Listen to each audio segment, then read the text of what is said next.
సమయంలో మనకిచ్చిన స్థలాల్లో కూడా మనం దేవుణ్ణి గణపరచాలి, దేవుణ్ణి మహిమపరచాలి. దేవునికే మహిమ కలుగును గాక. హల్లెలూయా, హల్లెలూయా. దేవుని వాక్యాన్ని మనము విందాం. దయచేసి అందరం నిశ్శబ్దంగా కొద్ది నిమిషాలు ప్రభు బల్లను సమీపించబోయే ముందు దేవుని మాటలను మనం విందాం. దేవుని శరీరము, దేవుని రక్తము, వాటికి సాదృశ్యముగా ఉన్నటువంటి రొట్టె, ద్రాక్షరసం మన మధ్యలో ఉన్నాయి. జీవాహారాన్ని మనము పొందబోతూ ఉన్నాము. మరి 2025వ సంవత్సరం ప్రభు సంస్కారపు విందు, ఆఖరి విందు. మరి ఈ విందుతో మనం ఈ సంవత్సరాన్ని పూర్తి చేసుకొని 2026వ సంవత్సరంలోనికి మనం నడిపించబడతాము. 25 జనవరి మొదలుకొని దేవుడు ఇంతవరకు కూడా తన సన్నిధితో పాటు తన క్షేమాన్ని కూడా దేవుడు మనకు అనుగ్రహించారు. ఈ సంవత్సరాంతం అందరికీ బాగుండాలి. దాదాపుగా ఈ సంవత్సరాంతంలో చాలా కుటుంబాలు శోధించబడతా ఉంటాయి, నలిగిపోతూ ఉంటాయి. ముగింపు ఎప్పుడు నలిగిపోయే స్థితిలో ఉంటుంది. కానీ దేవుని కృప మన మీద ఉంటే అది కూడా అద్భుతంగా మారిపోతుంది. దేవునికి స్తోత్రం కలుగునుగాక. కాబట్టి ప్రభువా, ఈ సంవత్సరాన్ని సంతోషంగా ముగించే భాగ్యాన్ని నాకు ఇవ్వండి, నూతన సంవత్సరాన్ని నాకు దీవెనకరంగా ఉంచండి అని ప్రార్థిస్తూ మనం ముందుకు వెళ్ళిపోదాం. దేవునికి స్తోత్రం కలుగునుగాక. పరిశుద్ధ గ్రంథాన్ని తీయండి. పరిశుద్ధ గ్రంథము. మరి నెలంతా క్రిస్మస్ వర్తమానాలే మనం వింటామని తెలియచేయటం జరిగింది. Happy Christmas, happy Christmas. ఒకసారి అన్ని మర్చిపోయి గట్టిగా చెప్దాం. Happy Christmas, merry Christmas, merry Christmas. మంచిది, దేవునికే మహిమ కలుగునుగాక. ఆదికాండ గ్రంథము 1వ అధ్యాయము 2వ వచనాన్ని చదువుదాం. భూమి నిరాకారముగాను శూన్యముగాను ఉండెను, చీకటి అగాధ జలము పైన కమ్మి ఉండెను, దేవుని ఆత్మ జలముల పైన అల్లాడుచుండెను. ప్రార్థన చేద్దాం. పరిశుద్ధుడా, ఈ మాటలు మాకు దయచేయండి ఆయన. ఆత్మ చెప్పు సంగతులు చెవిగలవాడు వినుగాక అని రాశారు కదా ప్రభువా. మేమందరం ఆత్మతో వినాలి, ఆత్మలో గ్రహించాలి, ఆత్మతో నడుచుకోవాలి. ఆ ప్రకారంగా నీ మాటలు మాకు దయచేయండి నాయన. నీ మాటలు వినుటతోడనే వెలుగు కలుగుతుంది కనుక ఆ వెలుగు నా మీద ప్రకాశింపచేయండి. ఆ వెలుగు కాంతి మా కుటుంబాల్లోకి అనుగ్రహించండి. శక్తిగల నీ నామములో ఈ మాటలు అడిగి పొంది ఉన్నాము తండ్రి. ఆమేన్, ఆమేన్. ఇప్పుడు మనం చదువుకున్న మాటలో భూమి నిరాకారంగా ఉందని, శూన్యంగా ఉందని, చీకటి కమ్మి ఉందని, దేవుని ఆత్మ అల్లాడుచుందని 4 మాటలు ఉన్నాయి కదండి. ఇప్పుడు మొదటి మాట దగ్గరకు వద్దాం. భూమి ఎలా ఉందని రాస్తుందండి? నిరాకారంగా ఉంది. పైన మొదటి వచనాన్ని మనం చదివితే, ఆదియందు దేవుడు భూమిని ఆకాశమును సృజించెను అంటే, ఆదియందు దేవుడు ఏం చేశాడంటండి? భూమి ఆకాశాలను సృజించాడు. అంటే ఈ భూమి లేక మునుపు, కేవలం ఈ సృష్టి లేక మునుపు దేవుడే ఈ సృష్టి అంతటినీ కూడా ఏం చేశాడండి? కలగచేశాడు. చాలామంది శాస్త్రజ్ఞులు అసలు ఇది ఎలా ప్రారంభమైందని ఎన్ని రకాల పరిశోధనలు చేసినా ఈ సృష్టి యొక్క ప్రారంభాన్ని పరిశుద్ధ గ్రంథం మాత్రమే వివరించింది. ప్రారంభం గురించి వ్రాయబడిన గ్రంథం పరిశుద్ధ గ్రంథం. దేవునికి స్తోత్రం కలుగునుగాక. ఇప్పుడు మనం చదువుకున్న మొదటి మాటకి 2వ మాటకి ఉన్న వ్యత్యాసాన్ని మనం గమనిస్తే, మొదటి మాటలోనేమో దేవుడు భూమి ఆకాశములను సృజించెను అని వ్రాయబడి ఉంది. మరి 2వ మాటలోనేమో భూమి నిరాకారంగా ఉండెను అని వ్రాయబడి ఉంది. మరి భూమిని దేవుడు నిరాకారంగా సృజించాడా? భూమిని దేవుడు శూన్యముగా సృజించారా? దేవుడు ఈ సృష్టిని చీకటిగా చేశారా? ఈ ఆత్మ, దేవుని ఆత్మ అల్లాడిపోయే పరిస్థితులలో దేవుడు ఈ సృష్టిని కలగచేశారా? ఈ విషయాన్ని మనము గమనించాలి. దేవుడు మొదటి మాట నుంచి వెళదాం మనం. ఇక్కడ భూమి నిరాకారంగా ఉందంటుంది రెండవ మాట. మొదటి మాట అంటుంది దేవుడే భూమిని సృజించాడు అంటుంది. మరి దేవుడు ఈ భూమిని నిరాకారంగా సృజించారా? ఈ ప్రశ్నకు మనం బదులు చెప్పలేకపోవచ్చు, కానీ పరిశుద్ధ గ్రంథం బదులు చెప్తుంది. చూడండి, యెషయా గ్రంథం 45వ అధ్యాయం దగ్గరికి రండి. యెషయా గ్రంథం 45వ అధ్యాయం. నేను ఎక్కువ సమయం తీసుకోను, మరి బల్లారాధనలోకి మనం వెళ్ళవలసింది కనుక త్వరగా మనం ముందుకెళదాం. 45వ అధ్యాయము 18వ వచనం. ఆకాశములకు సృష్టికర్తయగు యెహోవాయే దేవుడు, ఆయన భూమిని కలగచేసి దానిని సిద్ధపరిచి స్థిరపరిచెను. ఇప్పుడు ఈ మాట నేను చదువుతాను, జాగ్రత్తగా వినండి.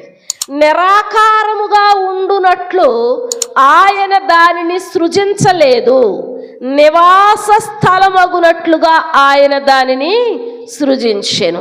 దేవునికి స్తోత్రం కలుగునుగాక. మరి ఇక్కడేం రాస్తుంది? ప్రవక్త అయిన యెషయా ఏమంటున్నాడో, నిరాకారంగా ఉండునట్లు ఆయన భూమిని సృజించలేదు, అంతేకాదు నివాస స్థలమగునట్లుగా దానిని సృజించెను. దేవునికి స్తోత్రం కలుగునుగాక. ఎలా సృజించలేదంటండి? ఆయన నిరాకారంగా ఉండునట్లు ఆయన దానిని. ఇప్పుడు ఈ 3 వచనాలు కలపండి. ఆదికాండం 1వ అధ్యాయం 1వ వచనంలోనేమో దేవుడు భూమిని సృజించారని రాస్తుంది, 2వ వచనంలోనేమో భూమి నిరాకారంగా ఉంది అని రాస్తుంది. ఇక్కడ మనం ప్రవక్త అయిన యెషయాని అడిగితే ఆయన ఏమంటున్నాడంటే, దేవుడు నిరాకారంగా ఉండునట్లు దానిని సృజించలేదు అంటున్నాడు. మరి ఇది నిరాకారంగా ఎలా మారింది? ఇది నిరాకారం ఎలాగయింది?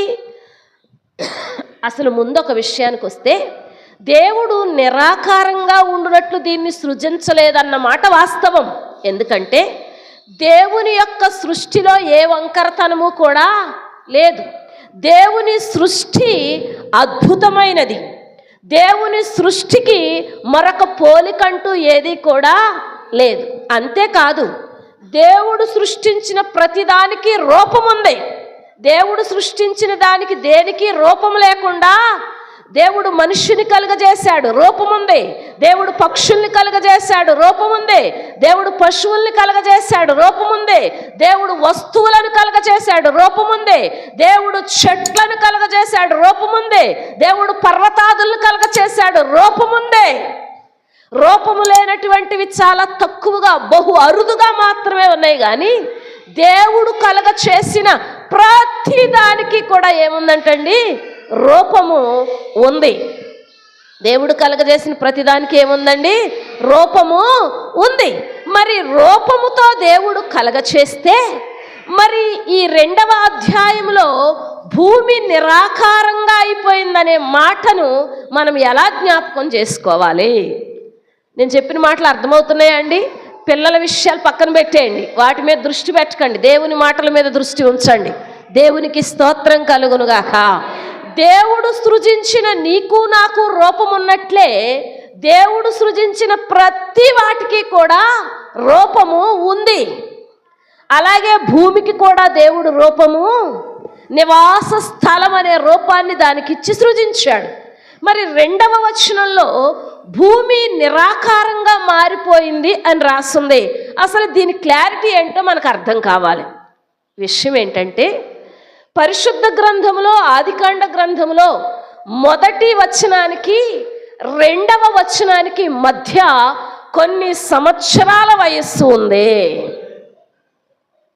ఆదికాండ గ్రంథము 1వ అధ్యాయము 1వ వచనానికి 2వ వచనానికి మధ్యలో కొన్ని సంవత్సరాల వయస్సు ఉంది.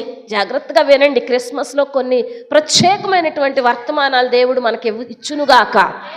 1వ వచనానికి 2వ వచనానికి కొన్ని సంవత్సరాల వయస్సు ఉంది అని బైబిల్ పండితుల యొక్క అభిప్రాయం. ఈ మొదటి వచనంలో దేవుడు సమస్తాన్ని కలగజేసినప్పుడు అన్నీ బాగానే ఉన్నాయి. ఈ రెండవ వచనం దగ్గరకు వచ్చేసరికి ఈ కొద్ది సంవత్సరాల వయస్సులోనే లూసిఫర్ యొక్క అనుచరులు భూమి మీదకే పడదోయబడ్డారు. ఏం చేయబడ్డారండి? లూసిఫర్ యొక్క అనుచరులు అంటే అపవాది యొక్క అనుచరులు ఏం చేయబడ్డారో భూమి మీదకి పడద్రోయబడ్డారు. వీళ్ళు ఎప్పుడైతే భూమి మీదకి వచ్చారో, ఈ భూమి మీదకి వచ్చిన తర్వాత ఈ అందమైనటువంటి సృష్టిని, ఈ స్వరూపముతో ఉన్నటువంటి ఈ సృష్టిని, నివాస స్థలముగా దేవుడు సృజించిన ఈ సృష్టి అంతటిని వాళ్ళ ఆధీనంలోనికి తెచ్చుకొనుట ద్వారా వెలుగున్న చోటికి చీకటి వచ్చింది, రూపమున్న చోటు నిరాకారంగా మారిపోయింది, సృష్టి ఉన్న చోటు శూన్యంగా మారిపోయింది. దేవునికి సమాధానాన్ని, దేవుని ఆత్మ సమాధానముగా తిరుగులాడవలసిన చోట అల్లాడుతూ తిరుగులాడవలసినటువంటి పరిస్థితి వచ్చింది. ఇప్పుడు మీకు అర్థమైందా? మొదటి వచనంలో దేవుడు అన్నీ బాగుగానే చేశాడు. రెండవ వచనం దగ్గరకు వచ్చేసరికి కొంత వయస్సు ఉంది, అక్కడ కొంత సమయం ఉంది ఆ రెండిటి మధ్యలో. ఈ రెండిటి మధ్యలోనే పరలోకము నుండి సాతానుడు వాడి అనుచరులు భూమి మీదకు పడద్రోయబడ్డారు. పడద్రోయబడినటువంటి ఈ సాతాను, ఈ అనుచరులు భూమి మీద ఒట్టిగా కూర్చోలే. ఈ సృష్టి అంతటిని ఏం చేసేసారు? వాళ్ళు పాడు చేసేసారు. ఈ పాడు చేయబడిన కారణాన్ని బట్టి దేవుడు సృష్టించినప్పుడు బాగుగా ఉన్నటువంటి ఈ సృష్టి అపవాది చేతిలో పడి నిరాకారంగా మారిపోయింది. అంటే మొదటి వచనము వాస్తవమే, రెండవ వచనం కూడా వాస్తవం. మధ్యలో జరిగినటువంటి చరిత్ర వల్ల వీటి రూపురేఖలు ఏమైపోయినాయండి? మారిపోయినాయి. దేవునికి స్తోత్రం కలుగునుగాక. దేవుని చేతిలో ఉన్నప్పుడు సృష్టి అందమైనది. అపవాది చేతిలోనికి వచ్చిన తర్వాత ఆ సౌందర్యాన్ని ఏమైందండి?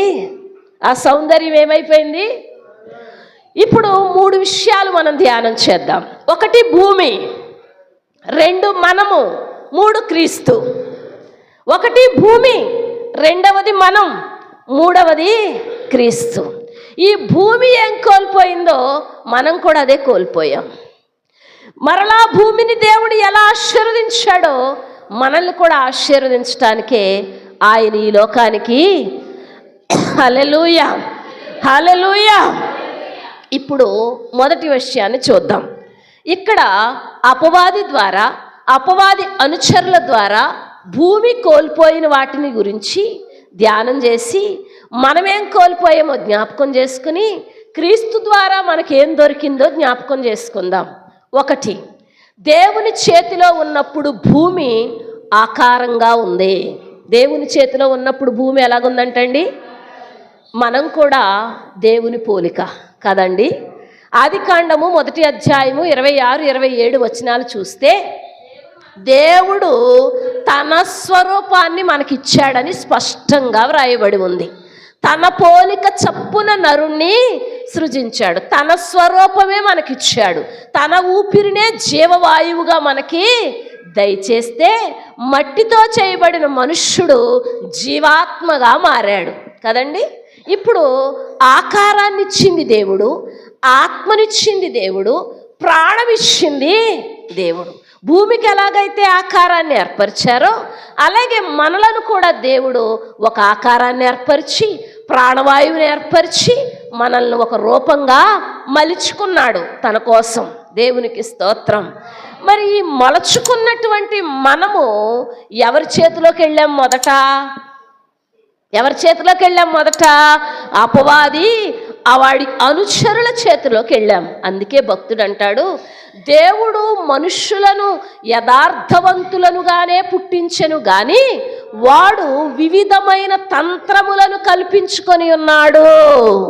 ఎలా పుట్టించాడంటే దేవుడు మనల్ని యథార్థవంతులుగా పుట్టిస్తే మనమేం చేస్తున్నామంట? రకరకాలైన తంత్రాలన్నీ కల్పించుకుంటున్నాం. అలాగే ఆ రకరకాలైనటువంటి తంత్రాలన్నీ కల్పించుకోవటం ద్వారా మనం కూడా నిరాకారమైపోయాము. ఏమైపోయామంటండి? నిరాకారముగా మారిపోయాం.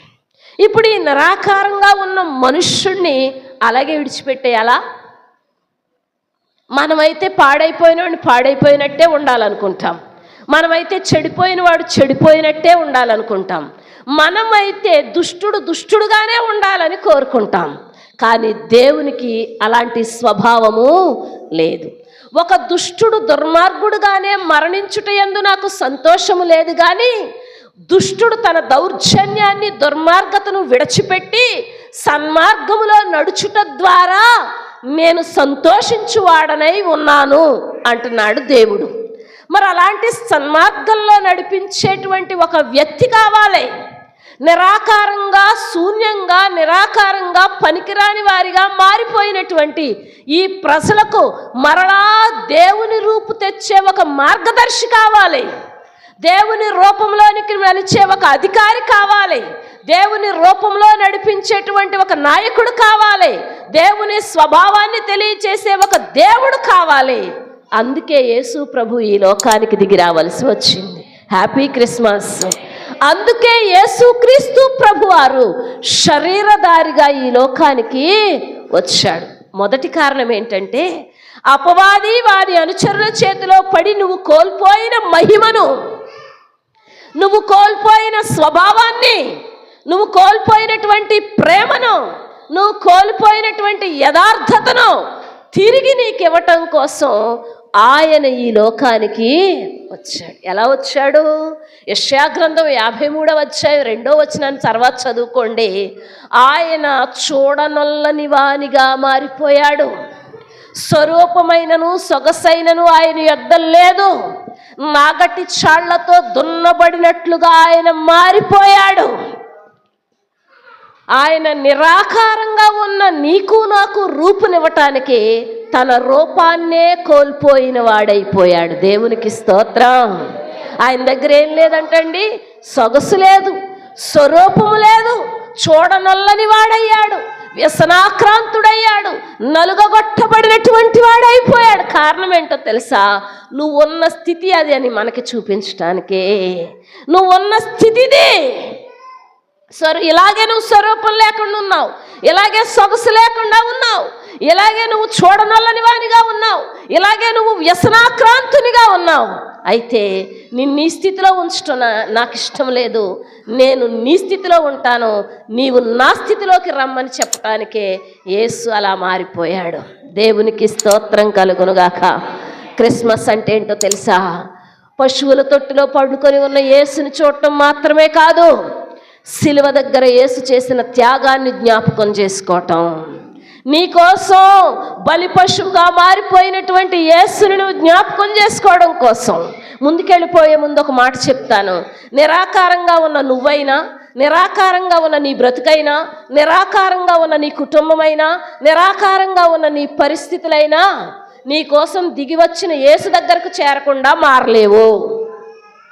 నీ కోసం దిగి వచ్చిన యేసును చేరకుండా నీ బ్రతుకుకు నూతనమైన రూపు రాదు, నీ బ్రతుకుకు నూతనమైనటువంటి స్థితి రాదు. ఇప్పుడు నీకు రూపును ఏర్పరచడానికి వచ్చిన యేసు దగ్గరకు చేరుకుంటే ఖచ్చితంగా నూతనమైన శక్తితో దేవుడు నింపుతాడు. దేవునికి స్తోత్రం కలుగునుగాక.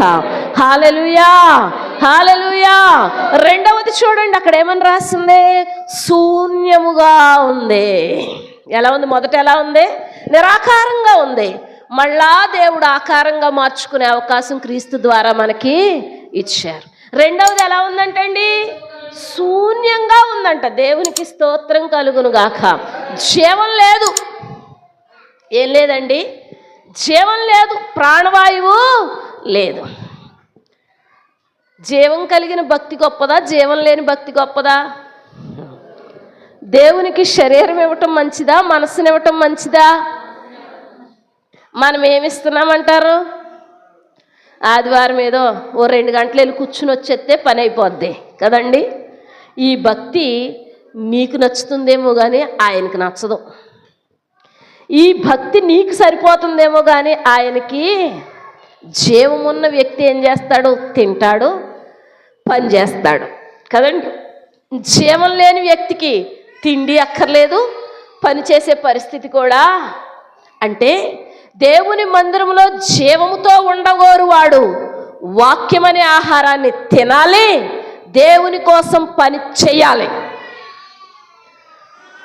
దేవునిలో జీవాన్ని కోరుకునేవారు, దేవుని జీవాన్ని తిరిగి సంపాదించాలనుకునేవారు వాక్యం అనే ఆహారాన్ని తినేవారై ఉండాలి.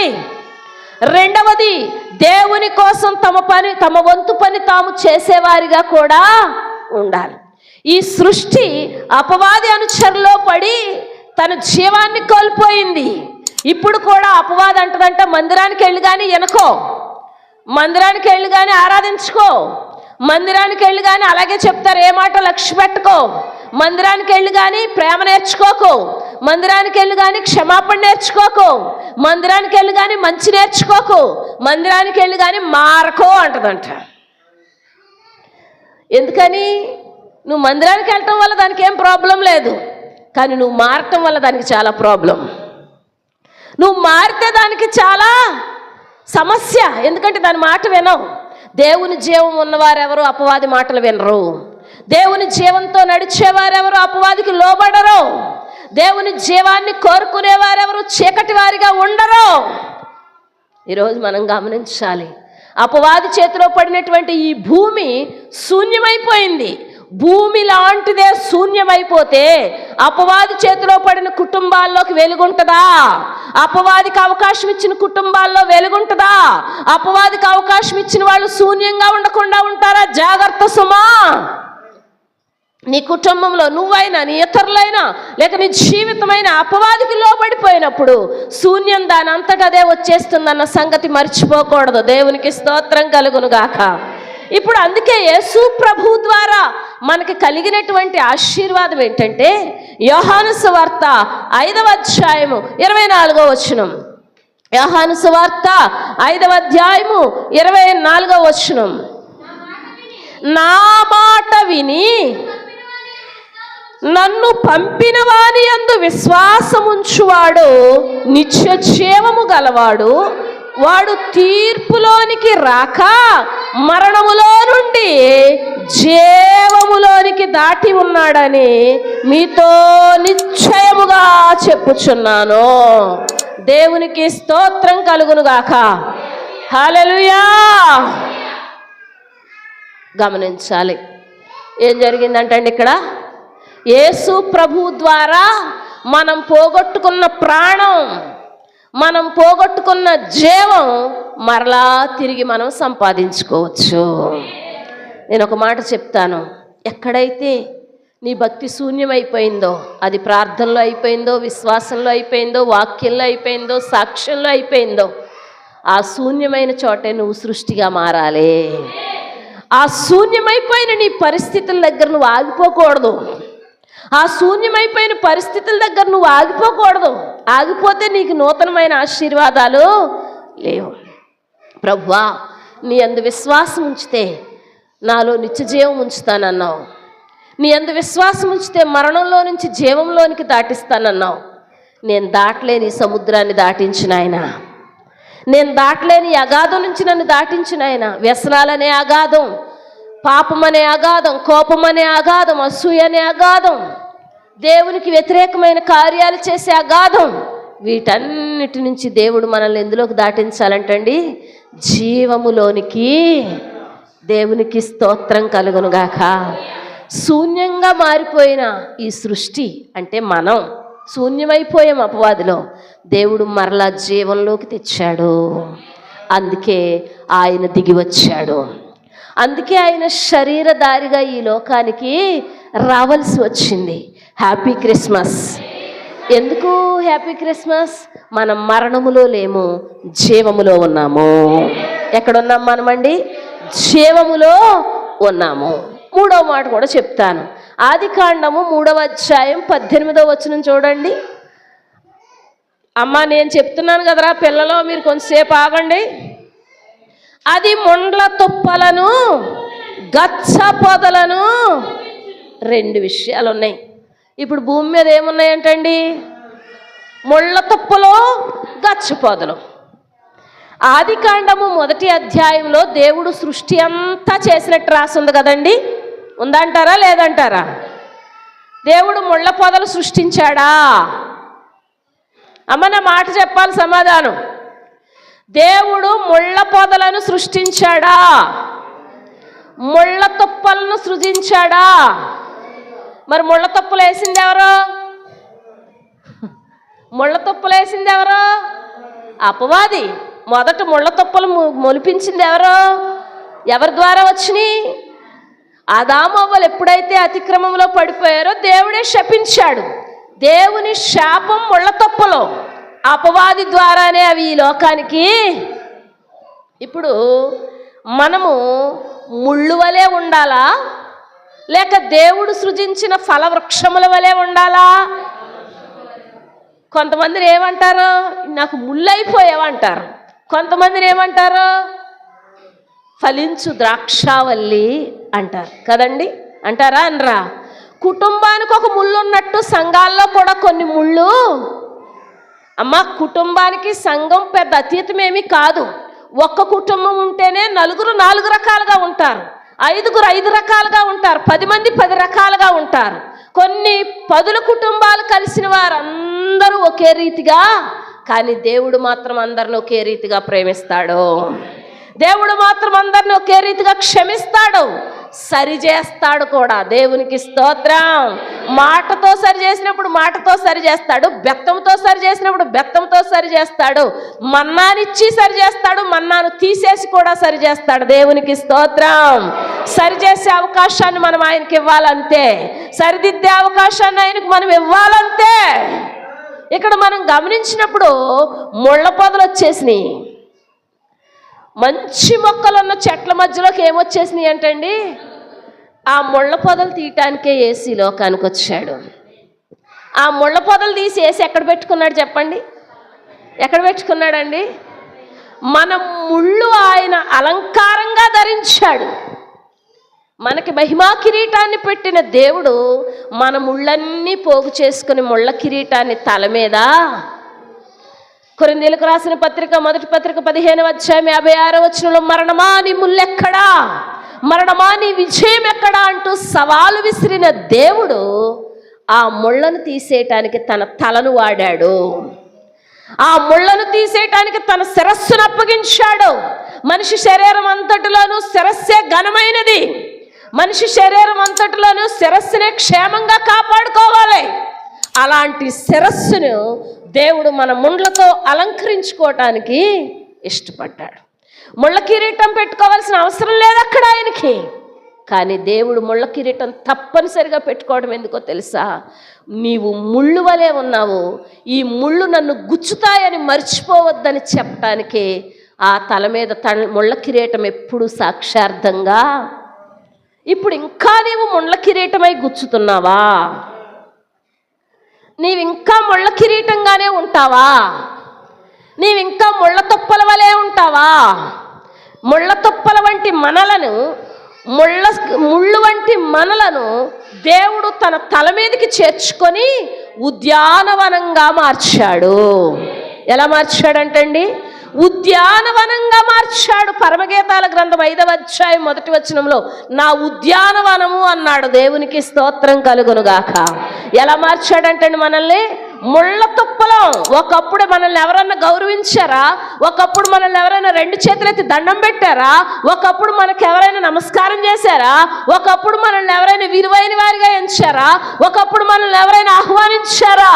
ముళ్ళ తుప్పలం. మనల్ని చూస్తే అసహించుకునే పరిస్థితి, మనల్ని చూస్తే భయపడే పరిస్థితి, మనల్ని చూసుకుని ఇలా మాత్రం ఉండకూడదనే పరిస్థితుల్లో నుంచి దేవుడు ఏ స్థితిలోకి తీసుకొచ్చాడండి?